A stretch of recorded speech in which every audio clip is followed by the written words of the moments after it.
गीता जयंती के पावन इस कार्यक्रम में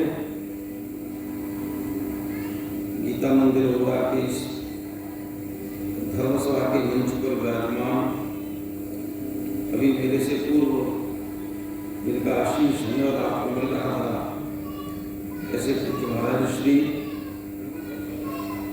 राजनीति से पधारे हुए हमारे दो भाई पूज्य जी महाराज प्रयागराज की पावन धरती से पधारे हुए परम पूज्य श्रद्धेय श्यामानंद सरस्वती जी महाराज मैनपुरी जिन्होंने गौशाला के लिए अपना जीवन समर्पित कर दिया है, ऐसे परम पूज्य रामेश्वरम जी महाराज उनके बाजू में विराजमान हमारे प्यारे मित्र आदरणीय राघव जी, उनके बाजू में विराजमान आदरणीय चंद्रवली जी व्यास और फिरोजाबाद आश्रम से पधारे हुए व्यास आदरणीय हरिमोहन शास्त्री जी और ढोलक पर अपनी बड़ी मधुरता देने वाले भाई मेरे सम्मुख विराजमान बड़े भैया आदरणीय माताओं बंधुओं, संख्या तो आज कल से भी कम हो गई है, ज्यादा उनसे कम नहीं ज्यादा है।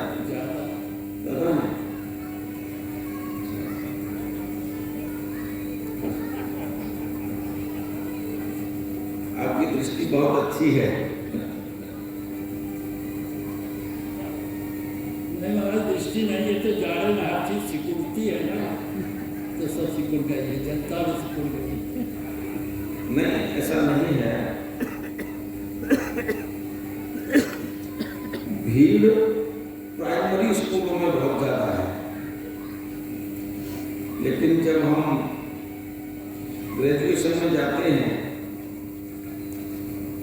MBA क्लास हो, MBBS के क्लास हो, IIT हो, तो वहाँ पर सरकार कॉलेज में निश्चित सीटें कर देती है। किसी कॉलेज में 100 सीटें हैं, किसी में 70 हैं, किसी में 80 हैं। तो जो ओबरा गीता मंदिर के इस पवित्र सदन में जितने भी श्रोता विराजमान हैं, ये प्राइमरी की भीड़ नहीं है, ये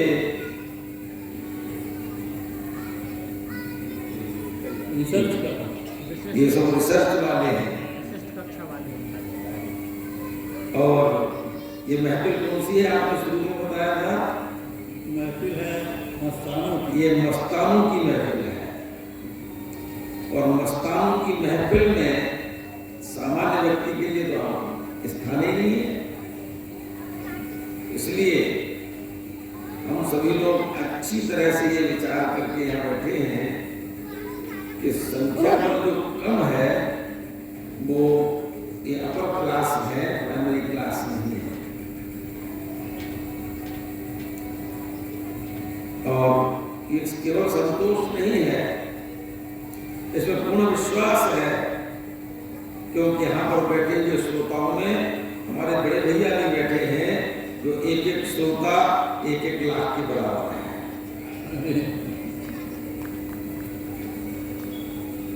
इस दृष्टि से जब हम देखेंगे सूक्ष्म दृष्टि से, तो इस मस्तानों की महफिल में हमें कई लाख श्रोता दिखाई देंगे।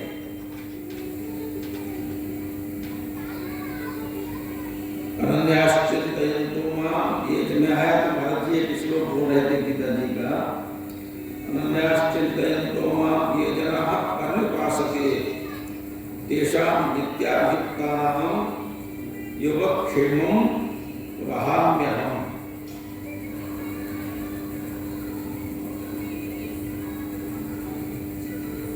जो भगवान का ये वरद है, जो मेरा अनन्य भाव से चिंतन करता है, जो अनन्य भाव से मेरी उपासना करता है, जो मेरे शरणागत है, मैं उसके योगक्षेम का वहन करता हूं। वहन का क्या अर्थ है? वहाम्य अहम वहामी, माने योगक्षेम। आचार्य ने कई अर्थ किए हैं। हमारे पास जो वस्तु नहीं है उसको प्राप्त कराना और प्राप्तव्य वस्तु की रक्षा करना, वस्तु को प्राप्त कराना ये योग कहलाता है, और प्राप्तव्य वस्तु की रक्षा करना ये क्षेम कहलाता है। मेरे चिंतन में एक बात और आई भैया, भगवान अपनी भक्ति की स्फुरना अपने भक्त के हृदय में पैदा कर देते हैं। ये योग है, और वह भक्ति निरंतर टिकी रहे इसकी व्यवस्था भी भगवान करता है, ये क्षेम है।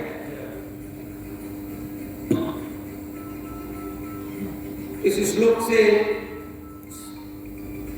संबद्ध एक कथा है, छोटी सी आपको सुनाऊं।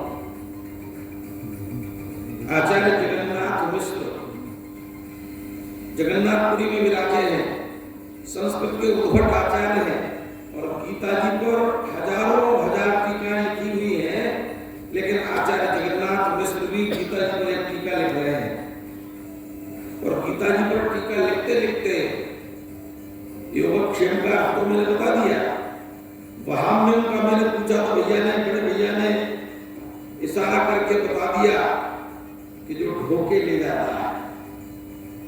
भगवान कहता है कि मैं अपने भक्त के लिए योगक्षेम का वहन करता हूं। वहन का मतलब है मैं अपनी खोपड़ी पर ढो करके उसके घर तक ले जाता हूं। तो वहामी माने ढोना। आचार्य जगन्नाथ जी के समक्ष जैसे ही ये श्लोक आया, अनन्याश्चिन्तयन्तो माम् ये जनाः पर्युपासते तेषां नित्याभियुक्तानां योगक्षेमं वहाम्यहम्, तो पूरा श्लोक बिल्कुल ठीक है। उनको लगा कि परमात्मा कैसा है, कर्तुम अकर्तुम अन्यथा कर्तुम समर्थः। परमात्मा को सर्वसमर्थ है, भला वो अपनी खोपड़ी पर ढो करके क्यों ले जाएगा। ये वहाम्यम शब्द उनको खटक गया। जो परमात्मा कर्तुम अकर्तुम अन्यथा कर्तुम समर्थ है, वो अपनी खोपड़ी पर ढो करके क्यों ले जाएगा। ऐसा लगता है कि इस श्लोक में कहीं मिस्टेक है, मिसप्रिंट है। तो उन्होंने वहाम्यहम की जगह, वहामी की जगह ददामी कर दिया, माने परमात्मा ढोकर नहीं ले जाता।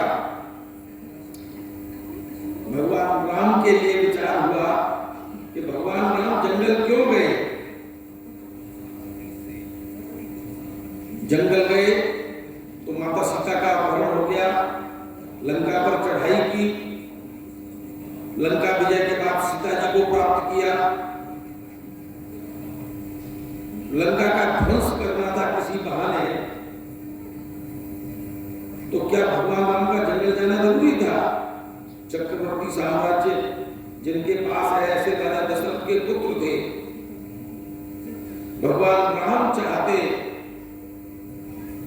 तो राजा दशरथ की चक्रवर्ती सेना भेज करके लंका का ध्वंस कर सकते थे।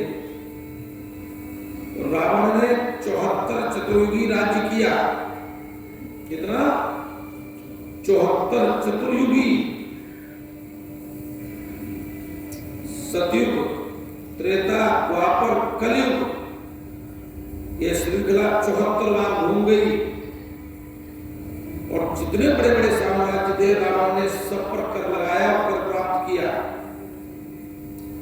लेकिन श्रीअवध के जब श्रीअवध में कोई राजा बदले,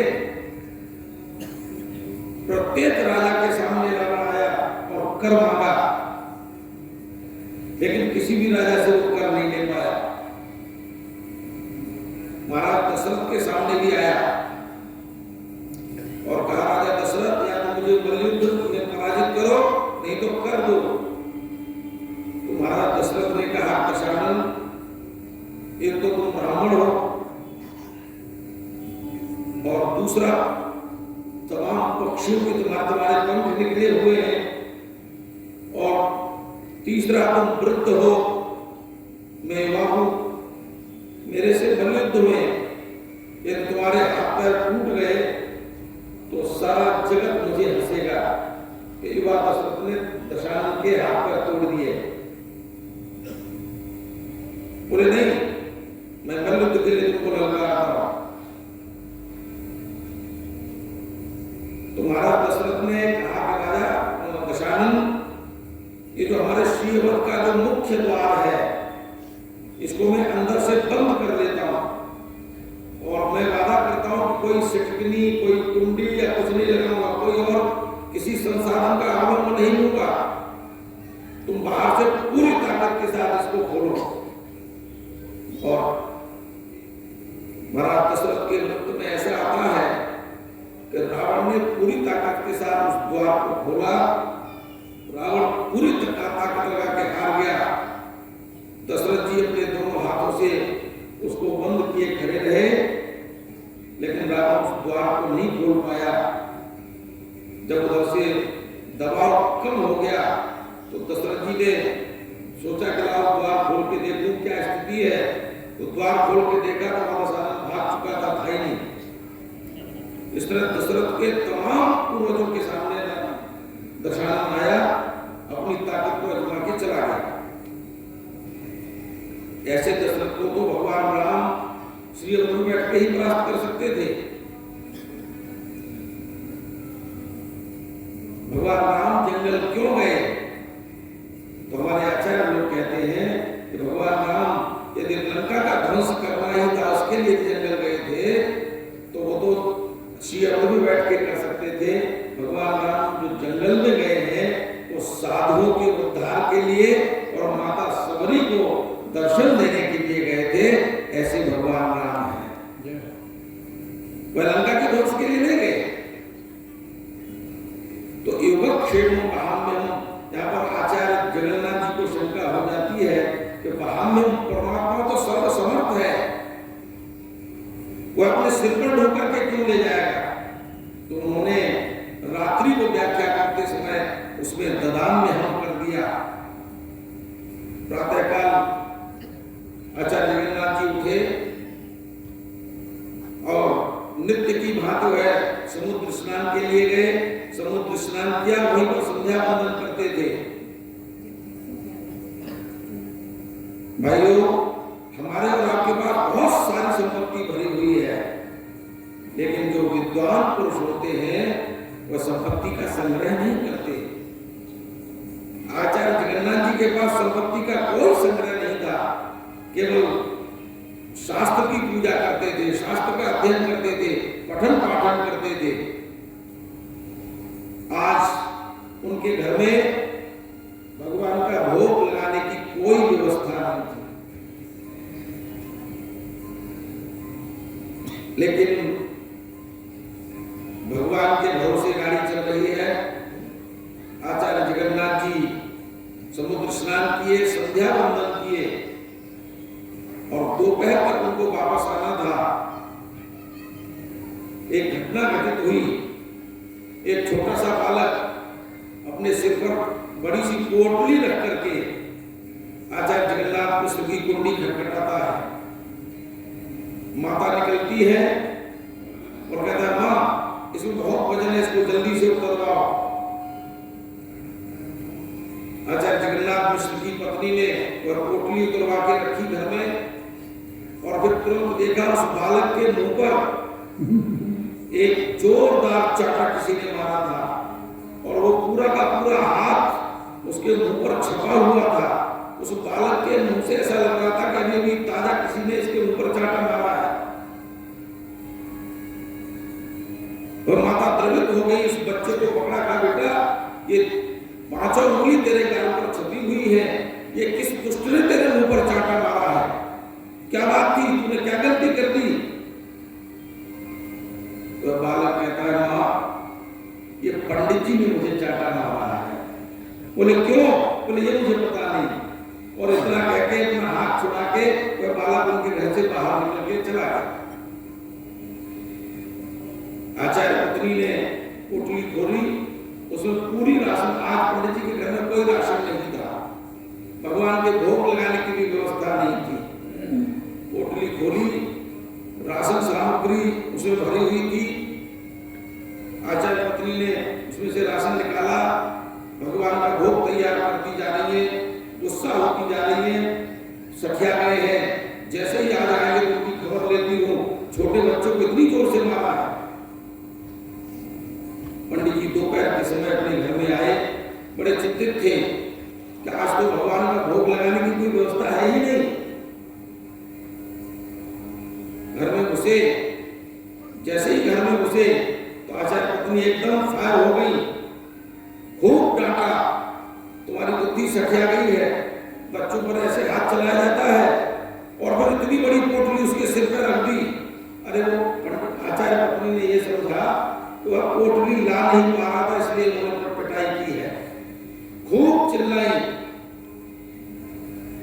आचार्य जगन्नाथ जी ने कहा, भगवान चिल्लाई जा रही है, कोई बात भी बताइए, क्या हो गया?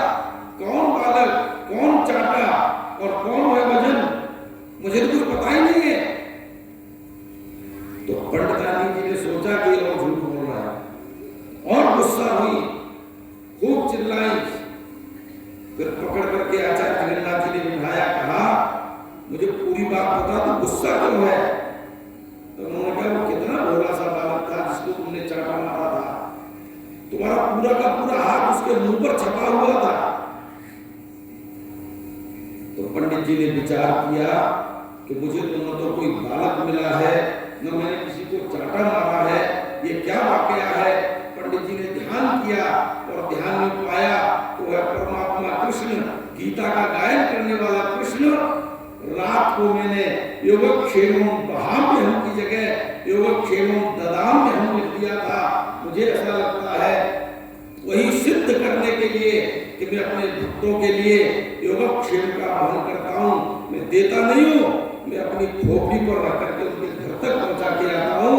ये सिद्ध करने के लिए वह परमात्मा कृष्ण बालक के रूप में मेरे घर में प्रकट हुआ है और मेरे घर में आकर के राशन सामग्री दे गया।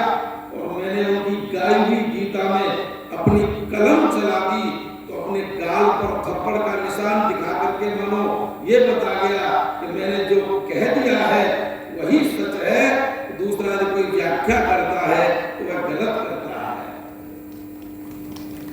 योगक्षेमं बहाम्यहं, हमारा परमात्मा हमारे लिए सब कुछ करने के लिए तैयार है, बस हमें परमात्मा को याद करना चाहिए, उसके लिए हमें तैयार रहना चाहिए। लेकिन जरा विचार करें, मीरा जिस भाव से बजती थी, हमारी माता जी बैठी हैं, एक भी दिन क्या मीरा के भाव से भगवान को याद किया? हम अपने घर में सुस्वादु पदार्थ बनाते हैं, केवल हमें, कल मैंने निवेदन किया था, वृत्ति बदलनी है, वृत्ति का अतिरिक्त कुछ नहीं बदलना। मैं एक और निवेदन करूं, जब हमारे भक्त अपनी स्टेज पर पहुंच जाते हैं, अच्छा स्तर उनको मिल जाता है, सही भक्ति भाव में डूब जाते हैं, तो उनको कुछ नहीं चाहिए, केवल भगवान चाहिए। और मैं निवेदन करता हूँ माताओं, मंदिर में कभी जाओ, राधा माधव सरकार के सामने जाओ, तमाम लोग जाते हैं, गुजरा हुआ सा 10 का नोट जेब से निकालते हैं, पेटी में डालते हैं, एक लंबी लिस्ट भगवान के सामने प्रस्तुत कर देते हैं। मानो उस 10 रुपए के बदले हम भगवान से सौदा कर रहे हो, ये 10 रुपया मैंने चढ़ाया है प्रभु, मेरे लिए ढेर सारे मेरे काम कर दो। मित्रों, परमात्मा से यदि मांगना है तो और कुछ मत मांगो। परमात्मा सर्वज्ञ है, परमात्मा के एक नाम सर्वज्ञ है, और सर्वज्ञ की परिभाषा है सर्वम जानाति सर्वज्ञ, जो सब कुछ जानता है।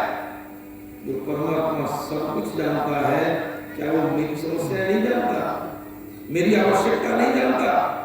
वो मेरी आवश्यकता भी जानता है। परमात्मा सब कुछ जानता है। परमात्मा से और कुछ प्राप्त मत करो, परमात्मा के सामने जाओ, मंदिर में दर्शन करने जाओ, तो मंदिर में राधा माधव से मांगना है तो मंदिर में राधा माधव से राधा माधव को मांग लो, भगवान से भगवान को मांग लो। प्रभु, कभी मेरे आनंद में भी कौशल्या की तरह ठुमक चलत रामचंद्र बाजत पे जनिया, ये करके दिखाओ। कभी कर्माबाई बन के देखो माताओं, अपने गोद में बाल कृष्ण को बिठा करके नित्य खिचड़ी खिलाती थी। एक दिन एक साधु बाबा ने देख लिया, साधु बाबा उनके दरवाजे पर आए, देखा अरे त्रिलोकी का अधिष्ठाता कर्माबाई स्नान भी नहीं की है। बच्चे को भूख लगी थी, जल्दी से खिचड़ी बनाई बिना स्नान किए। भगवान की भक्ति में कोई नियम नहीं, कोई मर्यादा नहीं। भाव का भूखा होने और भाव ही बस सार है, भाव से मुझको भजे बस उसका बेड़ा पार है। एक साधु बाबा ने देखा कर्माबाई की गोद में त्रिलोकी का अधिष्ठाता बैठ के खिचड़ी खा रहा है। साक्षात जगन्नाथ एक बालक के रूप में कर्माबाई के नित्य जाते थे। कर्माबाई उनके लिए खिचड़ी बनाती थी, सवेरे सवेरे इतनी जल्दी पहुंच जाते थे कि बेचारी झाड़ू भी नहीं कर पाती थी, जल्दी से बालक के लिए खिचड़ी बना देती थी और अपने हाथ से खिचड़ी खिलाती थी। क्या सौभाग्य था कर्माबाई का। साधु बाबा ने जब भगवान चले गए तो उसके बाद साधु बाबा ने कहा, कर्माबाई तू क्या अनर्थ कर रही है? साक्षात जगन्नाथ तेरी गोद में आकर के खिचड़ी खाता है और तू बिना नहाए खिचड़ी बनाती है, तेरे घर में झाड़ू बहारू भी नहीं लगा। दूसरे दिन कर्माबाई ने बढ़िया घर को साफ किया, चौका चौक चूल्हा को लीपा, खिचड़ी बनाई, मेरा बालक आने वाला होगा। भगवान आए बालक के रूप में, लेकिन खिचड़ी बनाने में देर हो गई।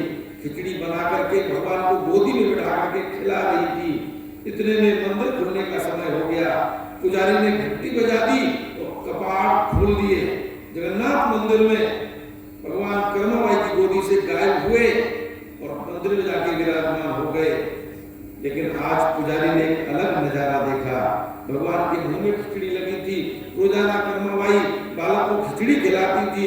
खिचड़ी खिलाने के बाद में बढ़िया पानी से मुंह पोंछ धोती थी, मुंह पोंछती थी, उसके बाद वह बालक विदा होता था। लेकिन जैसे ही मंदिर खुला, भगवान मंदिर में पहुंच गए और पुजारी ने देख लिया कि क्या नजारा है, भगवान के मुंह में खिचड़ी लगी है। उस समय के पुजारी भी विलक्षण पुजारी हुआ करते थे। हमारे कलयुग में रामकृष्ण परमहंस भी पुजारी हुए हैं।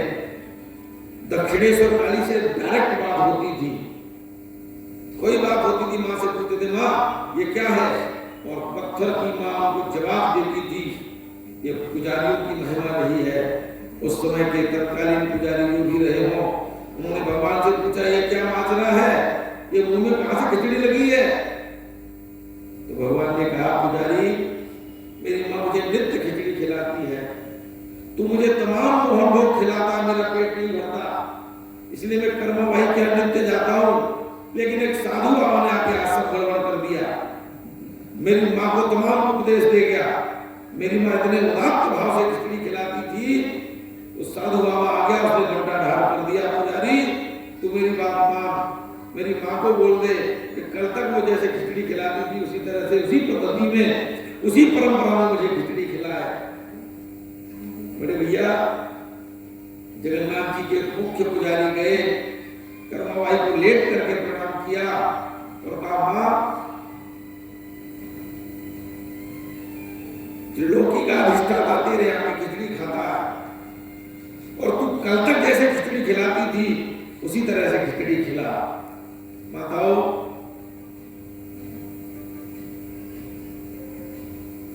एक दिन कर्मवाई बन के देखो, कभी मीराबाई बन के देखो। जिंदगी के नाटक तो आप लोगों ने बहुत कर डाले,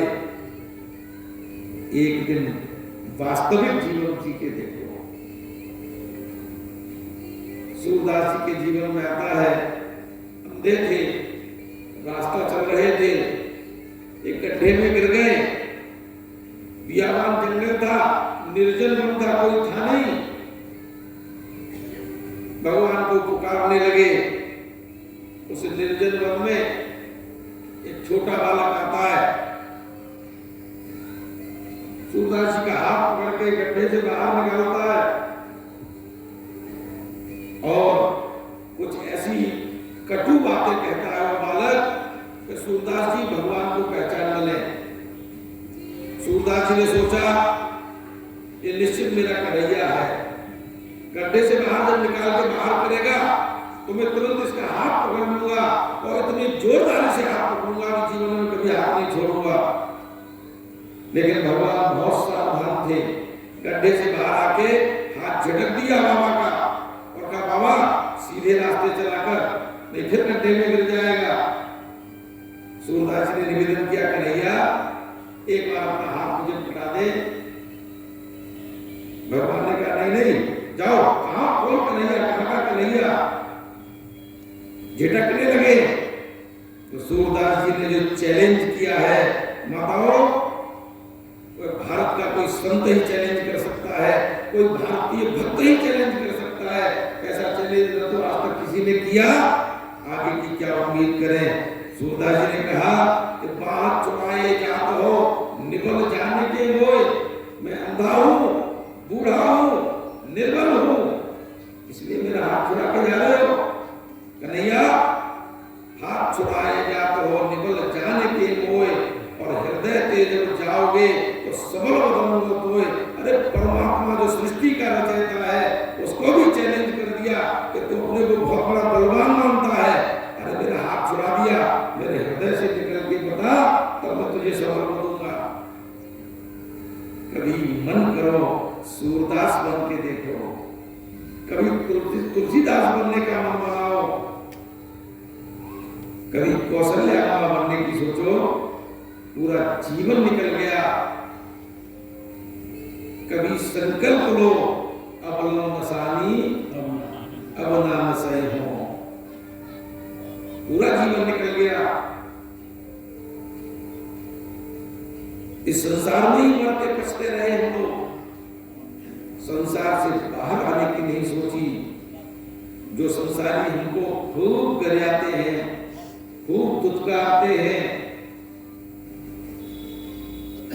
24 घंटे भला भला कहते हैं, सास बहू से झगड़ रही है, बहू सास से झगड़ रही है। कोई भी कथावाचक आ गया तो कोई कथा आज तक छोड़ी नहीं, कोई भी संत आ गए तो उनकी भी पगधूली लिए बिना हम रहे नहीं। लेकिन जरा विचार करो कि आज तक क्या हम ठीक से कथा सुन पाए? तमाम कथाएं सुनी और सुन के पटक दी। महाराज परीक्षित ने केवल एक ही कथा सुनी थी। जब महाराज परीक्षित शुक्राचार्य के पास जाते अत्यंत भयभीत हैं, मुजफ्फरनगर में सुखताल में बैठ गए, भगवान शुक्राचार्य आए और उनसे तमाम प्रश्न कर डाले और गात्र शिथिल है, कंपित है, मेरा दुर्मरण होने वाला है। जिनका दुर्मरण होता है उनका मोक्ष नहीं होता, भगवत धाम नहीं मिलता उनको। अत्यंत भयभीत है। लेकिन विचार करो, केवल एक कथा सुनने के बाद 7वें दिन भगवान शुक्राचार्य कहते हैं, राजा परीक्षित, ऋषि का शाप है, सर्प आना ही चाहिए। मैं जब तक बैठा हूं तब तक तक्षक तेरा कुछ बिगाड़ने वाला नहीं है। मैं चाहता हूं ऋषि का शाप तुमको स्वीकार करना चाहिए। मैं यहां से विदा होता हूं, लेकिन तुमको कैसा लग रहा है? सर्प आएगा और तुमको काटेगा, क्या तुम भयभीत हो? जो राजा शिथिल गात्र था, जिनके प्रथम दिन जो परेशान थे, वह राजा क्या बढ़िया श्लोक बोलता है, नहीं प्रभु, अहम ब्रह्म परम धामो ब्रह्माहम परमम पदम। कौन परीक्षित? अहम ब्रह्मास्मि वेदो ब्रह्मो। भगवान एक तक्षक नहीं, 1000 तक्षक आकर के काटे तब भी परीक्षित का कुछ नहीं बिगाड़ सकते। आप निश्चिंत हो। और महाराज परीक्षित ने उठ करके भगवान शुक्राचार्य को प्रणिपात किया है, उनको विदाई दी है, और उसके बाद समाधिस्थ हो गए। तक्षक आया। तक्षक ने तो महाराज परीक्षित के पार्थिव शरीर को काटा है। राजा परीक्षित तो उससे पहले ब्रह्म में लीन हो गए। ये हमारी भारतीय परंपरा है। मेरा निवेदन है, हमने बहुत सुना, कभी सुने हुए को मनन करके देखो, नित्यासन की कक्षा में प्रवेश करके देखो। ये सत्संग आज विराम ले रहा है। अग्रिम वर्ष ये महापुरुष जब आए तो लगे कि इस नगर में कोई मीरा पैदा हो गई है। जित देखो तित श्याममयी है। मीरा के लिए हलाहल जिसका प्याला लाया गया, मीरा की दृष्टि इतनी पवित्र हो गई थी। हलाहल जिसके प्याले को राणा ने ये खबर की थी कि सारे काम का चरणामृत है, भगवान का चरणामृत है। ये सुनकर के हलाहल जिसका प्याला पी गई, मीरा का कुछ नहीं बिगड़ा। क्या कारण है? कारण ये है कि मीरा की दृष्टि इतनी पवित्र है, वो जिधर देखती है उधर सांवरा नजर आता है। तो वो जो चरणामृत था, मीरा की दृष्टि जैसे ही उस हलाहल जिस पर पड़ी, वह चरणामृत बन गया और मीरा के अंदर कोई उथल-पुथल नहीं हुई। हम छोटे छोटे दुखों से अत्यंत पीड़ित हैं। हम अपने घर को नहीं संभाल पा रहे। आज हमारे घरों में कोहराम मचा हुआ है। प्रत्येक घर भावार्थ बना हुआ है, कुरुक्षेत्र बना हुआ है। क्या मतलब है इन सत्संग को सुनने का? क्या मतलब है तमाम कथाओं को सुनने का? हमें अपने घर को पवित्र करना चाहिए। प्रत्येक सासू माँ को अपनी बहू को बेटी समझना चाहिए। प्रत्येक बहू को अपनी सासू माँ और ससुर को अपने जन्म देने वाले माँ बाप समझना चाहिए। हम कहाँ घूम रहे हैं? सब कुछ व्यर्थ कर दिया है हमने। यदि हम अपनी सासू को माँ के दर्जे में नहीं देख सकते तो ये सत्संग सुनना बिल्कुल व्यर्थ है। हम लोग अग्रिम वर्ष आए, हमें पता चले कि यहाँ तो कोई एकदम परिवर्तन हो गया। एक व्यक्ति यदि सुधरता है, वह व्यक्ति पूरे समाज को सुधारने की हिम्मत रखता है। यहाँ तो हम खुद ही नहीं सुधरे हैं, खुद ही हम सत्यानाश किए बैठे हैं अपना। हम राम कथा सुनते हैं, राम और भरत की संस्कृति को आज तक हम जान नहीं पाए। श्रीअवध के चक्रवर्ती साम्राज्य को राम जी ने सुना कि मेरे भरत के लिए मेरी मां सुरक्षित करना चाहती है। 1 मिनट में छोड़ के चले गए। और भरत जैसे ही आए तो चक्रवर्ती साम्राज्य को थाल में सजा करके अपने भाई के चरणों में समर्पित कर दिया। ये भारत की संस्कृति है। आज एक छोटे छोटे खेत के लिए, एक मेड़ के लिए भाई का गला रखने के लिए तैयार है। क्या हो गया हमारे भारत को? हमने राम कथा ठीक से सुनी नहीं, केवल वाचिया मास होता है। कथावाचक लोग कथा कह के चले जाते हैं, हम पल्ला जा कथा सुन के अपने घर चले जाते हैं। कोई सुधार नहीं है। माताओं, भाइयों, जितना सुने उतना अंदर पचाने की शक्ति रखें। सुनने के बाद की जो कक्षाएं हैं उन कक्षाओं में हमको प्रवेश करना होगा, और यदि उन कक्षाओं में प्रवेश की हमें सामर्थ्य नहीं है तो मैं तो कहूँगा कथाएं सुनना बंद कर दो। कथावाचकों को कथाएं कहना बंद कर देना चाहिए। यदि सुधार नहीं होता है तो केवल कालक्षेप हो रहा है।